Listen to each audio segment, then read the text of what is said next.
안녕하십니까. 또 지금은 구장, 수행의 전법, 그리고 불교문화가 살아있는 사찰은 어떤 곳인가에 대한 부분을 공부를 해보겠습니다. 여러분들이 가지고 계신 책 224페이지를 보시면 되겠습니다. 자, 우리가 주요하게 생활하는 부분은 사찰이라고 하는 공간입니다. 사찰의 역사는 굉장히 오래되었습니다. 그래서 지금 이 장에서는, 9장에서는 사찰은 어떤 역할을 하고 사찰은 어떤 구조를 하고 있고 사찰에서 주로 이제 우리가 만나게 될 수 있는 구조물들은 어떤 것들이 있는지 그런 부분들을 살펴보도록 하겠습니다. 224페이지를 보시면 이제 부처님께서 처음 이제 불교 교단을 만들었을 때 사찰은 어땠는지, 수행자들의 어떤 수행 공간은 어땠는지 그걸 한번 살펴보도록 하겠습니다. 부처님께서 처음 이제 깨달음을 얻으시고 제자가 이제 생겨나고 해서 함께 수행할 수 있는 공동 공간이 필요했죠. 그게 이제 지금으로 치면 수행처가 되고 사찰로 발전을 하게 되는데, 부처님 당시에 처음부터 이렇게 이제 사찰의 건축과 구조물을 갖춘 그런 사찰이 있었던 건 아닙니다. 처음에는 거기 224페이지에 나와 있는 것처럼 수행자들이 일정한 거주처가 없이 공동으로 거주를 했다는 것입니다. 모여서 생활을 했다는 거죠. 그래서 숲속이나 동굴이나 이런 것을 주요 수행처로 삼아서 거기에 머물러서 함께 수행을 하는 그런 형태였습니다. 왜 그럴 수밖에 없었느냐 하면은 사찰을 지금으로 이제 건축과 구조물을 갖춘 사찰을 지을 수 있는 여건도 되지 않았고, 그렇지만 비바람이나 또 맹수들, 동물들의 어떤 공격 이런 것들을 피할 수 있는 그런 어떤 자연 조건을 갖춘 것은 깊은 숲속이나 또 동굴이나 이런 곳이었기 때문에 자연적으로 형성되어 있는 이런 곳이 이제 수행체의 역할을 대신하게 됩니다. 그렇게 여기서 한 철을, 여기서 몇 개월을 수행을 하고 또 떠나서 다른 곳에서도 찾아서 또 수행을 몇 개월 하고 하는 형식으로 처음에 수행처의 어떤 모습이 나타나고 있습니다. 그래서 특히나 비가 많이 오는 우기 때, 이럴 때는 밖을 시내나 아니면 일반 도로를 다니기가 힘이 들었습니다. 왜 그러냐면은 그 우기 때는 이제 많은 동물들이 활동을 하고 이제 수많은 벌레들 이런 것들이 쏟아져 나와서 거리를 다니게 되면 이게 밟아서 죽을 수밖에 없는 그런 상황이 발생을 하기 때문에 비가 많이 올 때라든지 이럴 때는 스님들은, 수행자들은 한 곳에 모여서 정주 생활을 모여서 이제 생활을 하는 이런 수행처의 생활이 일반화되기 시작을 한 것입니다. 그래서 이렇게 집단으로 공동체 생활을 하게 되는 그 이유가 225페이지에 나와 있는 것처럼 불살생의 계율을 지키는데 유리했기 때문이라는 거죠. 불살생. 그래서 불필요하게 생명을 죽일 일이 없었다는 것입니다. 두 번째로는 탁발을 하러 가는데, 탁발을 하러 갈 때 이게 이제 비가 많이 온다거나 이랬을 경우에 어떤 생명의 안전을 보장할 수 있는 또 수행의 방법이 이렇게 한 곳에 동굴이나 숲속에 모여서 수행하는 방법이었다는 것입니다. 탁발을 하러 가는데 비가 많이 와서 다리가 끊겼다든지 호구에 휩쓸려 내려간다든지 이런 것들을 방지할 수 있었기 때문에 공동생활을 하며 수행자의 안정적인 생활을 했다는 것이죠. 그러다가 225페이지 밑에서 네 번째 줄에 보시면 부처님에게 사찰을 고시하는 제가 신도가 나타나기 시작을 합니다. 그래서 우리가 그 75페이지에 조그마한 지도에서 볼 수 있었듯이 마가다국에 중림정사라고 하는 사찰이 만들어지게 됩니다. 그래서 이 마가다국을 중심으로 해서 중림정사가 부처님께 최초의 사찰로 공양이 되고, 그 다음에 고살라국의 빈비사라 왕이 부처님께 빈비사라 왕은 아니죠. 고살라국의 그 기원정사라고 하는 사찰이 만들어져서 부처님이 제자들과 함께 생활하게 되는 시기가 오게 됩니다. 그래서 226페이지 보시면 자, 중림정사와 그 기원정사가 부처님 당시에 부처님이 가장 많이 머무셨던 사찰로 나와 있습니다. 이때부터 이제 스님들은 숲속이나 동물을 이렇게 옮겨 다니면서 생활하는 그 자연적인 조건에 의해서 생활하는 수용체에서 생활하지 않고 건축과 구조물을 가진 사찰에서 생활하는 형태로 바뀌게 됩니다. 그래서 사찰의 기준 요건, 그럼 새로운 사찰이 만들어질 때의 기준 요건은 뭐냐? 부처님 당시의 사찰은 마을과 멀지도 가깝지도 않은 곳에 세워져야 되고 또 소음이 좀 없어야 됩니다. 그래서 일상생활에 수행생활에 지장이 있으면 안 되기 때문에 소음을 조금 피할 수 있는 곳, 그리고 또 제가자들이 부처님께 설법을 들어오기 너무 멀어서도 안 된다는 것입니다. 접근성도 좋아야 된다는 것이죠. 그래서 이러한 조건을 갖춘 사찰이 가장 좋은 위치를 가지고 있었다, 이렇게 생각하면 됩니다. 자, 그 다음에 227페이지 보시면 현대에 와서 우리나라에서 사찰의 역할은 다양한 역할을 하고 있습니다. 첫 번째로 수행의 장소입니다. 그건 말씀드릴 것도 없이 부처님과 부처님의 가르침을 믿고 따르는 스님들이 함께 수행하고 제가제가 함께 수행하는 역할을 하는 장소가 사찰의 가장 주요 역할입니다. 두 번째는 예경의 장소입니다. 사찰마다 법당이 존재하기 때문에 부처님과 부처님의 제자들, 보살님들께 예경하고 공양하고 헌공을, 기도를 올리는 예경의 장소가 사찰의 역할입니다. 세 번째는 교육의 장소입니다. 부처님의 가르침을 배울 수 있는 곳이 또 사찰의 가장 큰 역할이라고 할 수가 있습니다. 네 번째로는 전법의 장소입니다. 부처님의 가르침을 다른 사람들에게 알려주는 역할을 하는 것도 사찰의 역할입니다. 다섯 번째는 봉사의 장소입니다. 부처님의 가르침을 이웃과 사회를 위해서 실천할 수 있는 장소가 그 센터가 되고 구심점이 되는 것이 또 사찰입니다. 그래서 사찰의 역할을 할 수 있고, 여섯 번째는 역사와 문화의 장소입니다. 우리나라 같은 경우에는 문화재의 대부분이 사찰, 불교 문화재라고 할 정도로 오랜 시간 동안 불교가 정착한 일에 사찰은 불교 문화재와 역사의 장소가 되기도 합니다. 228페이지 보시면 일곱 번째는 생태와 녹지가 함께하는 장소가 사찰의 또 역할입니다. 지금 우리가 공부를 하고 있는 봉은사 같은 경우에도 서울 시내에 정말 한 중심에 강남이라고 하는 이 어떤 그 도시에, 서울이라고 하는 도시의 한 중심에 이만한 녹지와 이만한 공간을 가진 사찰이 있다는 것은 굉장히 축복받은 일이라고 할 수 있습니다. 그런 점에서 봉은사는 생태와 녹지가 잘 보존되어 있고 그 역할, 사찰의 역할을 충실히 하고 있는 사찰이라고 할 수가 있습니다. 여덟 번째는 지역 주민의 쉼터이면서 자기 성찰의 장소가 되기도 하는 것이 또 사찰의 역할입니다. 그래서 불자이든 불자가 아니든 봉은사는 많은 사람들이 방문해서 쉬어가고 또 자기의 어떤 본 모습을 보고자, 자기 본인의 모습을 보고자 성찰하는 장소가 봉은사이기도 합니다. 그래서 사찰은 이와 같이 다양한 역할을 수행하는 장소라고 보시면 되겠습니다. 230페이지를 보시면 그러면 사찰은 어떤 구조를 가지고 있는지를 좀 보실 수 있습니다. 231페이지 거기에 그림이 나와 있는데 사찰에는 각각 이제 이름이 붙여진 정각이라고 하는 어떤 건축물들이 있습니다. 배치도가 여기 나와 있는 것처럼 231페이지 나와 있는 것처럼 대략 이와 같은 형태를 가지고 있습니다. 그래서 1번, 2번 쭉 이제 번호를 따라서 가게 되면 이제 사찰이 어떤 형태로 대략 이루어져 있는지 알 수가 있습니다. 그래서 해탈교를 지나 다리를 지나고 2번 부도탑을 지납니다.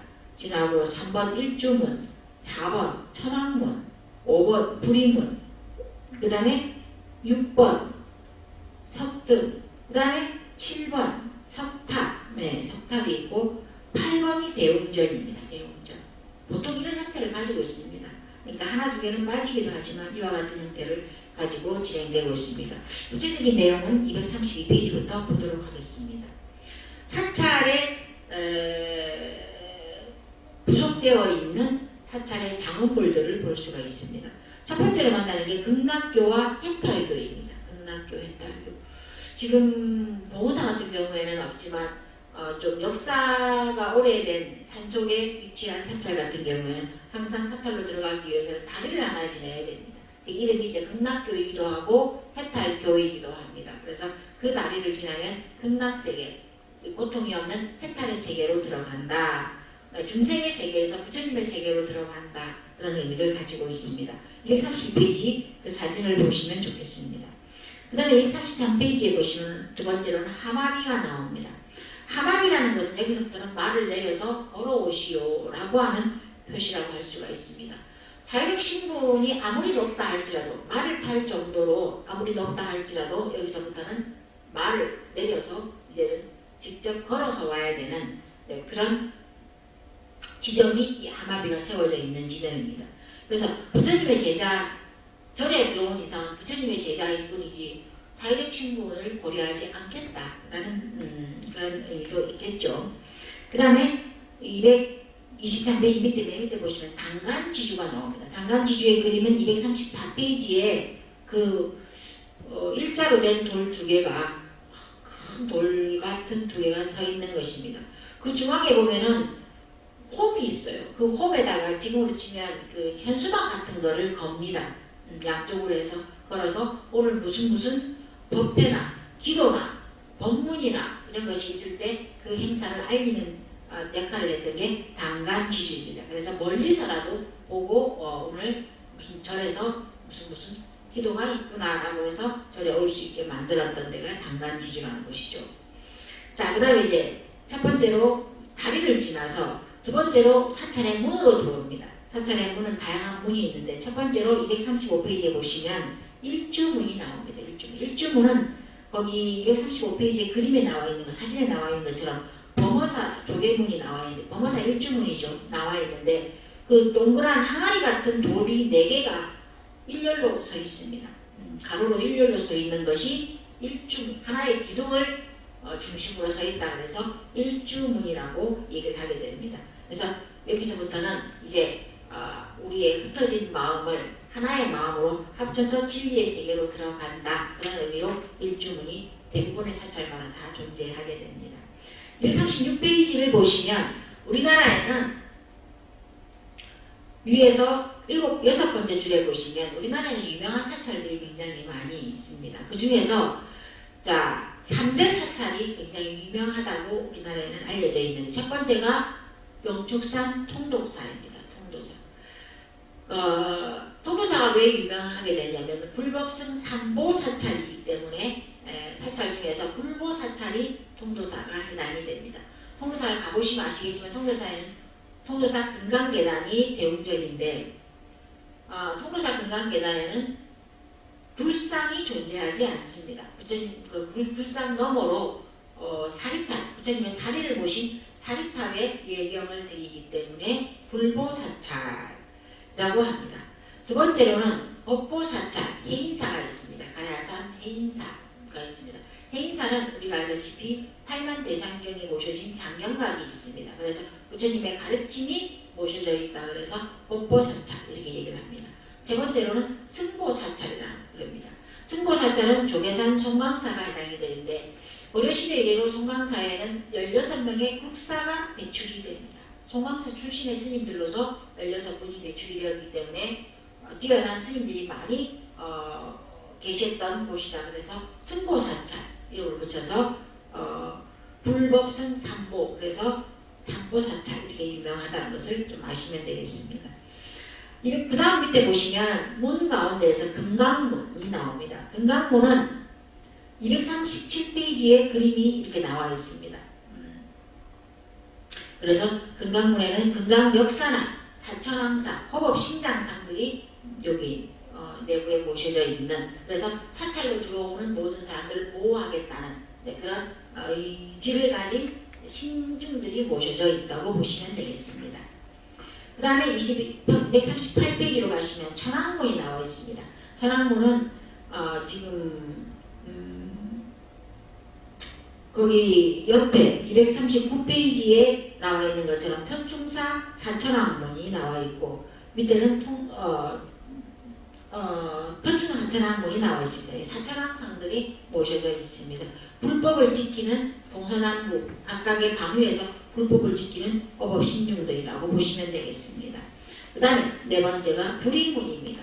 불의문은 옆에 그림에 통도사 불의문이 나와 있는데 이제 불의의 경지 둘이 아닌 반경지의 세계로 들어가는 문이 불의의 문입니다.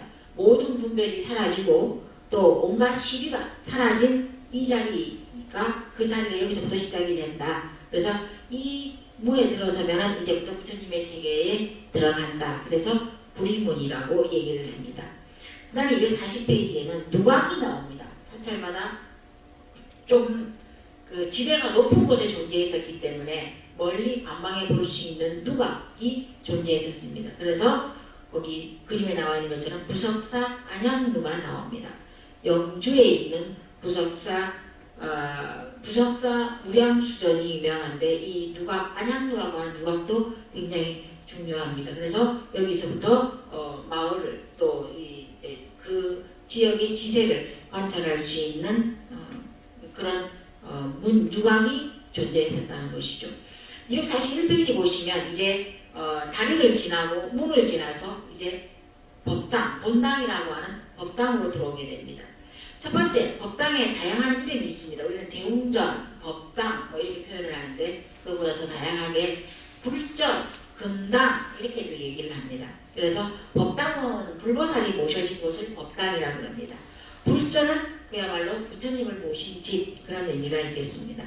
금당은 부처님을 모신 집 이런 의미를 가지고 있습니다. 그래서 우리가 법당을 부르는 다양한 이름이 이와 같이 있다는 것을 여러분이 좀 아시면 되겠습니다. 242페이지 보시면은 법당의 구조를 볼 수 있습니다. 법당에 딱 들어가면 법당은 상단, 중단, 하단으로 구성이 됩니다. 그래서 상단은 그림에 나와 있는 것처럼 맨 중앙이 상단이 됩니다. 당연히 이 맨 중앙에는 부처님과 보살님들이 보살님의 상이 모셔져 있습니다. 그래서 정면으로 부처님 법당의 정면에 위치하고 있다고 보시면 되고 그 다음에 오른쪽에 보면 중단이 있습니다. 중단은 호법 신장이라고 되어 있는데 불교와 부처님의 가르침을 공부하는 사람을 보호하는 역할을 하는 신중단, 신장단이 여기에 모셔져 있습니다. 그래서 많은 신들을 불교는 신을 인정한다고 했습니다. 그래서 불교의 신들이 여기에 모셔져 있다고 보시면 되겠습니다. 그 다음에 왼쪽으로 영가에서 하단이 있습니다. 하단은 돌아가신 우리 조상님들의 유패를 모신 곳이 하단입니다. 그래서 여기서는 아미타 부처님께서 돌아가신 분을 아미타 극락세계로 모셔간다. 그래서 아미타 내역도 같은 태화가 모셔진 곳입니다. 그리고 이제 중요한 것은 그러면 법당에 들어갔을 때 예배를 올리는 순서는 어디로 해야 되느냐? 첫 번째로 상단 부처님께 절을 3번 하면 됩니다. 두 번째로 몸을 돌려서 중단 호법 신중들이 모셔져 있는 중단에다가 절을 3번 하면 됩니다. 그 다음에 만약에 우리 조상님이 지금 이 법당에 유패가 모셔져 있다.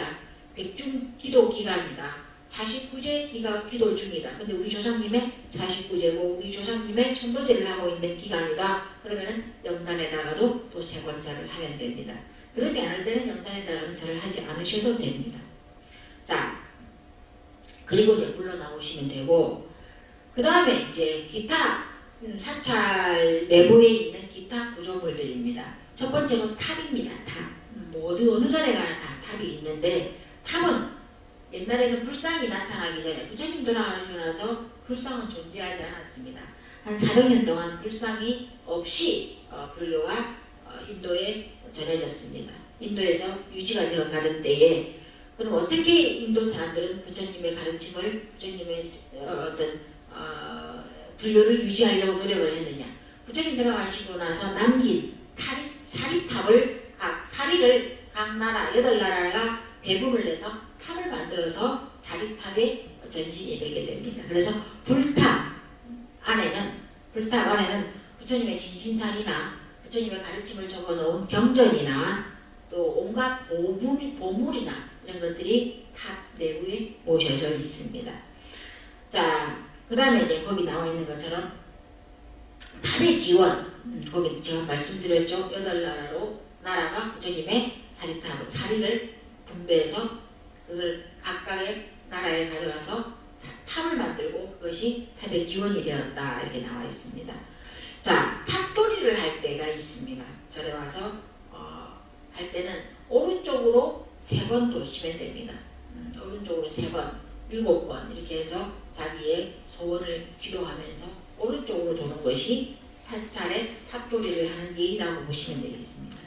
246페이지 보시면은 두 번째 금강계단이 있습니다. 금강계단은 통도사의 금강계단인데 역할은 수계를 받던 장소가 금강계단입니다. 그래서 계단이라는 표현을 여기 적어놨습니다. 수계의식을 집행하는 장소이기 때문에 그거 같다는 거죠. 그래서 여기서 이제 새로 스님이 되는 어떤 수행자들이 여기서 자기의 의지를 결연하게 보이는 장소가 금강계단이라고 보시면 됩니다. 247페이지 보시면 석등이 나옵니다. 석등은 뭐 당연히 불을 밝히는 용도입니다. 그 다음에 네 번째 부도입니다. 부도는 부처님은 아니고 그 사찰에 머물던 스님이 돌아가셨고 스님을 돌아가신 스님의 어떤 다비를 하고 난 이후에 사리가 나오면 그 사리를 모시는 탑들을 부도전 이렇게 얘기합니다.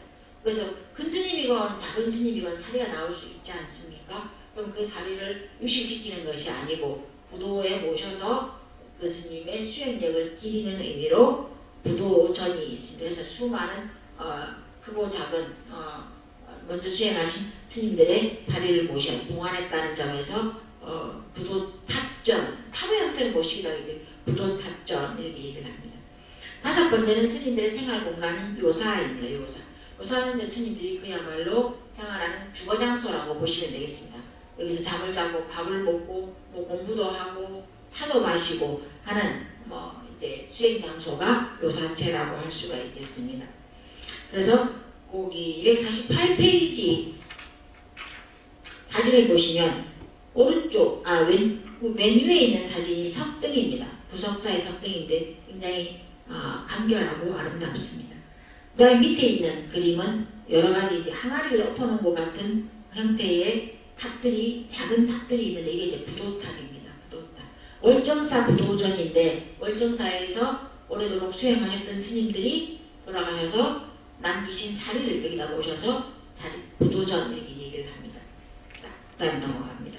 250페이지를 보시면 불교 사찰 내에서는 여러가지 이제 불교 의식을 진행하는 법구들이 또 등장을 하게 됩니다. 그래서 그걸 이제 불전사물, 부처님께 예경을 올릴 때 함께 사용하던 의식 도구라고 보시면 되겠습니다. 첫 번째로는 법고가 있습니다. 법고. 오른쪽 그 251페이지 사진에서 오른쪽 맨 위에 사진이 법고입니다. 큰 북이죠. 큰 북. 두 번째로 사진이 종을 치는 스님입니다. 이게 이제 범종입니다. 범종. 세 번째로 물고기 모양의 물 이렇게 배를 두드리는 뭐 사진인데 이게 지금 모거입니다. 네 번째로 맨 오른쪽에 있는 조그마한 사진이 운판입니다. 구름 모양의 청동으로 된 구름 모양의 판을 두드리는 것입니다. 이것을 불교에서는 네 가지 불교 의식을 진행하는 도구, 그래서 법구라고 얘기합니다. 범종은 맨 처음에 이제 법고는 소가죽으로 만들었습니다. 소가죽으로 만들어서 짐승 세계에 있는 중생들을 깨우치기 위해서 법고를 울립니다. 그 다음에 운판은 청동으로 만들어져 있습니다. 구름 모양입니다. 청동으로 만들어져서 넓은 판때기를, 청동 모양의 판때기를 두드려서 소리를 냅니다. 그래서 공중을 날아다니거나 허공을 떠도는 영혼 중생을 구제하기 위해서 운판을 또 의식으로 사용을 합니다. 모거는 앞에서 본 것 같이 큰 물고기 모양을 하고 있는데 배 부분을 파내어서 나무막대기 2개를 넣고 거기를 두드려서 소리를 내는데 물고기가 물속에서도 잠을 잘 때도 눈을 뜨고 자기 때문에 항상 깨어 있으라는 의미로 수행자는 게으르지 말고 깨어 있으라는 의미로 이런 모거를 또 의식의 도구로 사용하고 있습니다. 범종은 큰 종인데 천상세계와 지옥세계의 중생을 제도하기 위해서 소리가 멀리까지 들리니까 하기 위해서 아침 예불, 저녁 예불에 사용하는 불교 의식 도구라고 볼 수 있습니다.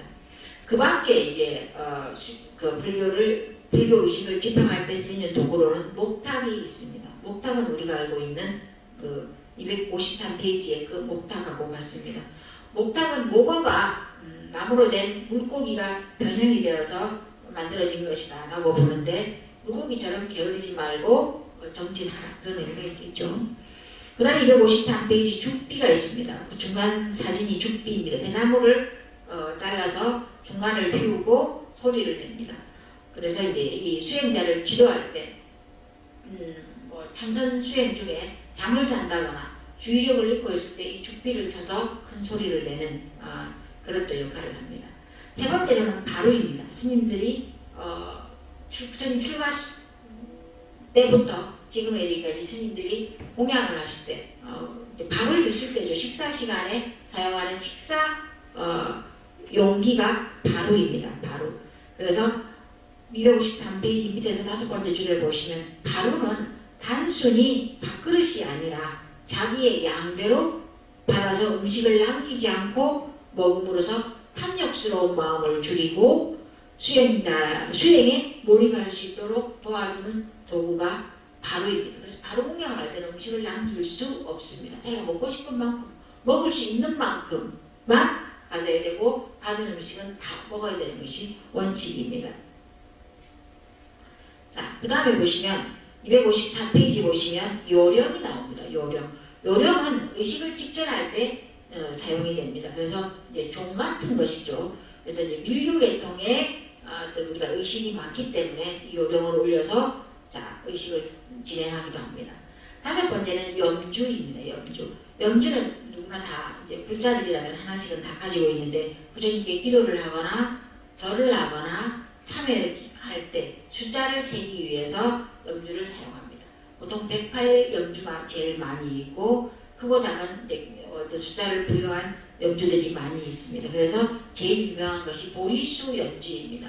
왜냐하면 부처님께서 보리수 아래에서 깨달았기 때문에 그 보리수 열매를 가지고 염주를 만들어서 많이 사용을 하고, 염주는 108개로 긴다면, 길게 만들어진다면, 단주는 손목에 찰 수 있을 정도로 짧은 단자를 써서 단주에서 손목에 끼는 단주들도 많이 있을 수 있습니다.